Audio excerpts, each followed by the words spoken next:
Това е основен метод за почистване на паркет съгласно ENORM D2210 за запечатани паркети. За да намерите правилния процес на почистване на дървени подове, е необходимо да определите конкретния вид дървен под. Това е запечатан многослоен паркет, а тук имаме омаслен многослоен паркет.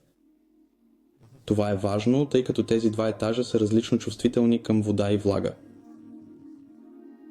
Що се отнася до запечатания паркет, можем да разпознаем тази подова настилка заради нейния гланц.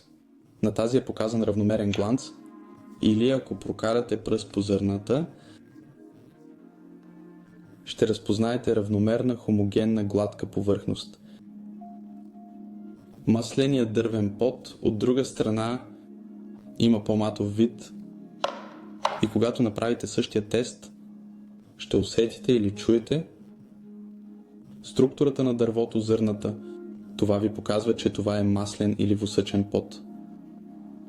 Ако е трудно да идентифицирате на място, тогава е възможно с острие внимателно да се надраска повърхността и ако при това се получи много фин, бял прах, тогава това е запечатан паркет. След като определите вида на паркета, можете да намерите подходящите процедури за почистване в нашето ръководство Reinigungstechnik. Запечатаният паркет понася много малко влага, така че по време на почистването за поддръжка го забърсвахте само с влажна кърпа. Добре смазаният паркет понася повече влага. Този пот може да се избърше с мокра кърпа наведнъж. Когато става въпрос за основно почистване, също има разлика. След почистване с разтворител, запечатаният паркет трябва да се полира, докато омасленият паркет трябва да се обработи с подходящо масло. При всички операции по почистване трябва да се спазват общи предпазни мерки и мерки за защита.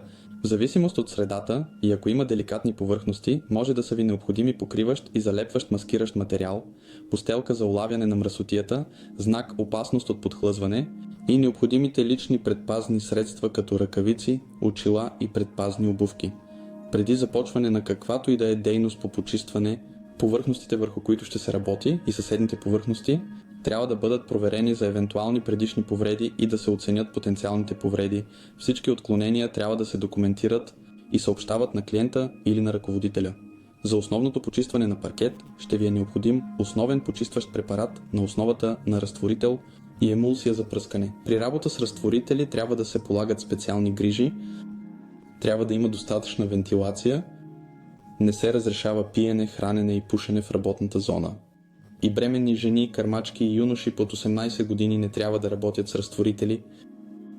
За основното почистване на запечатани паркети са необходими следните машини и оборудване: прахосмокачка за отстраняване на груби замърсявания, по желание също така влажен моп или прахосмокачка, машина за почистване на подове, диск за почистване, червени подложки, машина за почистване на ръбове и ъгли и подходящи червени подложки за ръце, устойчива на химикали бутилка с пулверизатор и за последваща обработка за грижа, полираща машина или високоскоростна машина с бяла подложка. Преди всяко почистване, междинно или основно, трябва да се отстранят грубите замърсявания.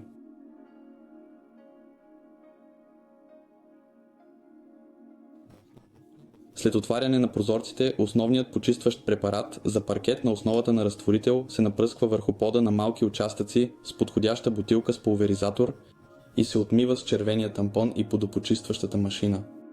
В процеса на работа в подложката се улавя свободно замърсяване. Можете да обръщате тампона при необходимост, докато цялата повърхност бъде почистена. Накрая върху малки участъци се нанася емулсия за пръскане и се полира с високоскоростната машина и бял тампон.